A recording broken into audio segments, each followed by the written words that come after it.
Jadi sikap, tindak lanjut dan lain-lain itu walaupun bukan dari kecil ya, tapi itu ternyata masuk di dalam diri Gibran sehingga seolah-olah itu. Nah, itu kecenderungan orang kalau yang sudah jadi anak raja itu mengabaikan aturan main. Jadi makanya di sini ada aji mumpung, kemudian ada ngono yo ngono neng ojo ngono gitu. Jadi dia itu sebenarnya melabrak tatanan aturan kebudayaan di Jawa, dan sentral Jawa adalah Solo gitu. Ibaratnya ya nek boso iki sing rada paling sopan kan wong Solo dibanding wong Yogyo loh Mas. Nah, Gibran dalam kasus ini kan sudah banyak melanggar, termasuk misalnya itu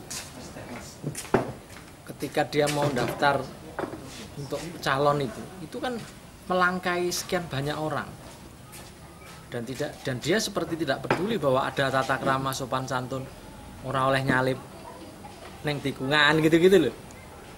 Iya toh? Dan itu real gitu. Itu loh yang kita sebut ngono yo ngono neng ojo ngono, kira-kira gitu. Ya sesuai yang ada di buku ini, ada judul-judul seperti itu. Menang ora apa-apa, kalah ya wis. Jadi ini kan seperti main-main aja ini.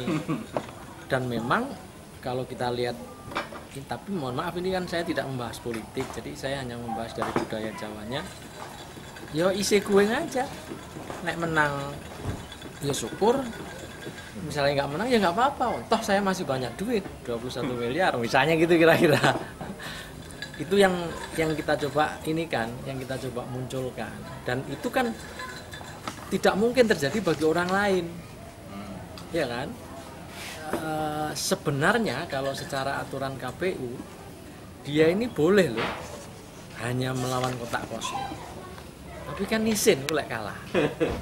Dan kalau itu dengan kotak kosong memang bisa kalah Gibran, karena yang itu juga sudah pernah terjadi di kota Makassar itu, calon bisa kalah dengan kotak kosong. Nah Gibran nggak mau itu. Nah akhirnya mohon maaf dalam tanda kutip diciptakanlah lawan yang mungkin kalau bahasa kerennya orang politik ya, kalau saya kan nggak mengamati di situ, mungkin yang disebut calon boneka gitu-gitu kan. Ya kalau saya sih lepas dari persoalan itu, dia memang tidak melanggar hukum, hanya melanggar etika dan kebudayaan. Tradisi masyarakat yang sesungguhnya di Solo itu kan sangat agung. Wong kebo aja disebut kiai ya. Iya kan, Kiai Slamet gitu. Terus banyaklah tata krama yang dilanggar oleh Gibran itu, sehingga ini sesungguhnya nanti bisa beresiko untuk kayak titik balik menampar dirinya. Kalau dia tidak hati-hati, seperti menciptakan musuh baru gitu. Bayangkan ketua DPC diganti ini terus akhirnya langsung ke Bu Mega gitu-gitu kan ya, secara sopan santun basa-basi orang Jawa ya nggak kena gitu. Jadi kira-kira itu yang ini. Nah tapi saya juga ada misalnya bener durung mesti bener di mata umum, sebenarnya kan belum tentu bener dari sisi hakikat gitu. Nah, saya kira contohnya banyak lah yang dilakukan. Nah, kemudian ini saya sih ngarang-ngarang sendiri, misalnya dialog imajiner bapak dan anak ya. Kira-kira maksudnya antara Pak Jokowi dengan Pak Gibran ini ngobrol lah. Kira-kira obrolannya itu kok kayaknya kok persis seperti yang dibicarakan hari-hari gitu. Misalnya Pak piye Pak lek kira-kira aku kalah Pak. Karepmu wong aku urusan ku ya oke. Ono omnibus lho, ono masa aku kan melu-melu mikir kowe ora urusan aku, kira-kira gitu. Pak Jokowi akan bilang gitu loh. Kira-kira. Ora iso bantu sithik-sithik to, emoh wis pokoke. Kowe kudu anu dhewe we. Dan kelihatannya Pak Jokowi tipologinya sebenarnya itu. Tapi banyak orang yang menerjemahkan lain ya. Banyak hoak-hoak itu seolah-olah ini suruhan Pak Jokowi, padahal kayaknya sih enggak gitu ya. Kayaknya kalau saya menciptakan dialog ini, saya nggak memahami itu, dan itu bisa terjadi di Gibran, termasuk ke menantunya itu. Bobi, saya kira sama. Dia juga orang yang ya itu kan wajar aja ya, setiap penguasa kemudian dikerubungin oleh apa dalam tanda kutip begundal-begundal politik atau pecinta-pecinta rupiah gitu-gitu yang menebar duit sehingga ya semua bisa terjebak. Ya saya kira sebenarnya sekarang ini juga terjebak gitu ya, si keluarga ini sebenarnya juga sedang dalam terjebak, cuman nggak bisa keluar gitu loh. Ya itu saya kira beberapa hal yang ada di saya coba ini, dan nggak tahu karena saya kebiasaan punya menulis beberapa calon presiden, saya kok akhirnya sebenarnya ini judul yang pas sebenarnya The Next President. Jadi Gibran The Next President mungkin 2035 atau 2000 berapa, tapi itu kan sekedar wacana ya. Tapi memang bisa sangat mungkin terjadi mengingat dibanding anaknya tokoh yang lain, misalnya Puan atau AHY atau anaknya Prabowo, mungkin memang Gibran yang agak aneh dari sisi kalau senyum aja itu senyumnya beda kan, antara senyum dan ketawa itu kan kita nggak bisa membedain gitu. Itu aja saya bahas juga soal senyum itu. Senyum kan kira-kira ada senyum menawan, senyum simpul, senyum manis. Gibran ini senyumnya senyum yang mana saya masih bingung nih. Bahkan saya untuk meramaikan buku ini ada namanya lomba senyum mirip Gibran. Jadi hadiahnya rencananya dari Yamaha ya, satu motor nilainya sekitar 17 juta. Ya nggak tahu nih. Jadi bikin video kurang dari 2 menit senyum dengan syarat membawa buku. Artinya dia harus beli dulu dong.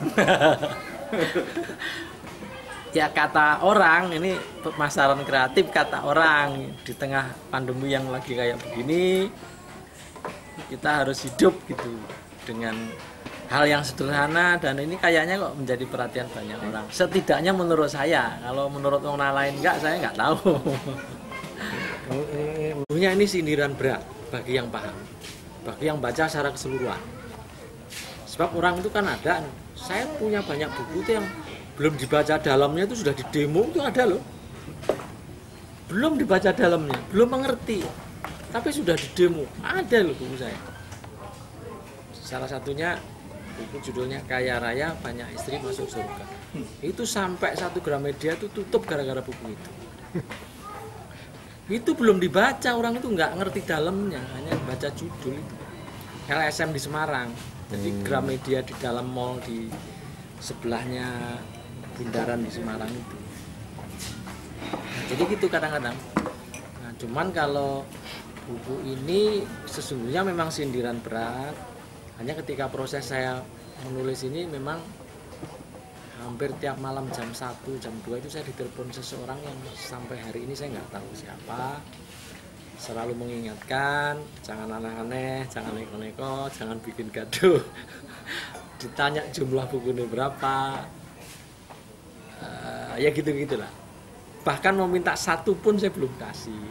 Saya bilang nanti tunggu tanggal 10, buku ini saya lempar juga hanya 10 biji, itu di Cirebon. Karena dalam rangka Hari Pahlawan, saya hanya punya buku 10, ya ini yang kita launching hari ini. Ya untuk apa, orang biar gemes aja kan gitu.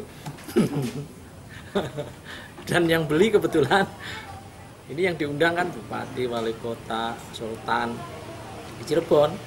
Ya saya pikir ya masa kalau yang beli mereka harganya sama.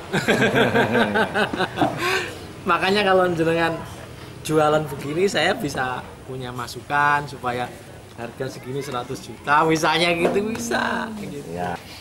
Bicara soal budaya, jadi idiom-idiom kata-kata dalam bahasa orang Jawa itu kalau ngeritik kan sopan. Nah ini misalnya menang ora opo-opo kalah ya wis, ini sebuah sindiran yang luar biasa ini. Lah kok enak men loh. Iya enggak? kok enak sekali menang ora apa-apa. Ya menang harusnya bersyukur. Iya kan? Menang itu pesta. Ini menang ora apa-apa loh. Kan sangat apa ya? Sangat kayak meremehkan gitu lah. Menang ora apa-apa, kalah ya wis. Nek kalah kan umumnya sampai ke MK kalau bisa kan gitu. Ini enggak gila. Kalah ya wis. Nah, itulah Gibran kira-kira gitu. Kalau orang lain ya enggak lah, dibelain sama sidang lo MK atau ini siapa tahu kok bisa lo kalah. Nah, pertanyaannya, apakah mungkin Gibran kalah? Mungkin loh, jangan lupa. Dari mana analisanya? Banyak. Misalnya Gibran sebelum coblosan mati, kalah loh. Ya, mohon maaf itu anu lah. Itu kan sarkasme gitu loh. Atau apalah. Misalnya kami berhasil, terus kemudian presidennya ganti, langsung ganti juga lah. Nah, kalau itu untuk ditanya, untuk menabrak tradisi budaya di Jawa itu, apakah memang zamannya saat ini seperti itu atau memang itu memang sudah karakter dia, Mas? enggak, saya kira salah satunya ada beberapa alasan. Salah satunya karena juga ketidaktahuan Gibran bahwa ada tradisi, ada sopan santun. Saya kira karena ada, memang dia juga benar-benar nggak tahu bahwa kalau kayak gini tuh melanggar loh, gitu loh. Ya satu karena ayahnya sibuk banget, nggak mungkin ngajari detail gitu kira-kira. Tapi memang juga bisa jadi ada bagian dari karakter dia yang saya sebut tadi, sejak usia tertentu dia sudah anak raja. Minimal pas jadi wali kota. Beda loh ya. Seorang anak wali kota dengan anak orang lain itu beda loh. Karakter sejak kecilnya itu loh. Pasti ada rasa, wah aku, ono apa bapakku kan gitu. Padahal ajaran ayahnya nggak begitu juga. Nah, itu saya kira yang kadang-kadang nanti bisa jadi repot untuk kedepannya.